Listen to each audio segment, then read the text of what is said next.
Спортската историја во малите средини тешко се пишува, па соочени со апсурди наметнати од средината многу пати ги доведува до искушение и најголемите спортски работници, но 50 годишниот делчевец Лјупчо Стојчовски, тренер, селектор, меѓународен судија на кикбокс, живее за кикбокс и неговата упорност му ја донесе државната награда 8 септември.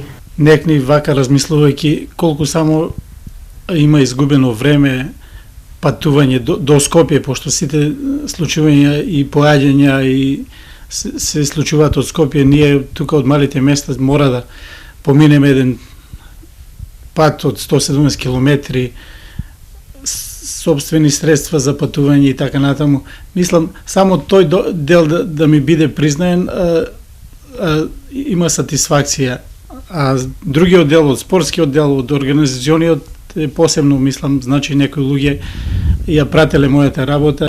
Наместо почит за освоените медали на репрезентацијата, обично добивал казни во јавното предпријатие, каде работи како хидротехничар. Има многу случувања. Секогаш на некои правенства не сум можел да патувам поради работни врски, например, или не соработка со раководниот тим да ме ослободат од работните врски. Еден пример е 2010-та, се сеќавам на светско кадетско јуниорско првенство во Белград, кај што бев селектор и однесов екипа од 5 надпреварувачи, каде што донесовме 3 медали.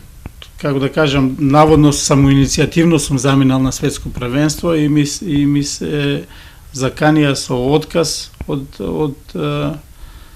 предпријатието, од јавното предпријатие кај што работев, тогашниот директор, па со интервенции на претседателката на Кикбоксинг федерацијата и на директорот на Агенција за млади спорт, тој отказ го заменија со казна од 6 месеци, 15% на платата.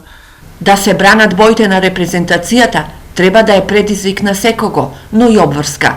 За да се афирмира државата, за да се представува државата, мислам сите треба да дадат максимален допринос и поддршка на сите луѓе кои било од каде, дали се од наша општина, дали се од државата, мислам сите, со сите своји можности треба да дадеме поддршка на тие луѓе. Иако поддршката за работа на Стојчевски во Делчево е минорна, тој успеа да го наметне кикбоксот во Делчево и да изгради кариера на истакнат селектор на македонската репрезентација и меѓународен судија.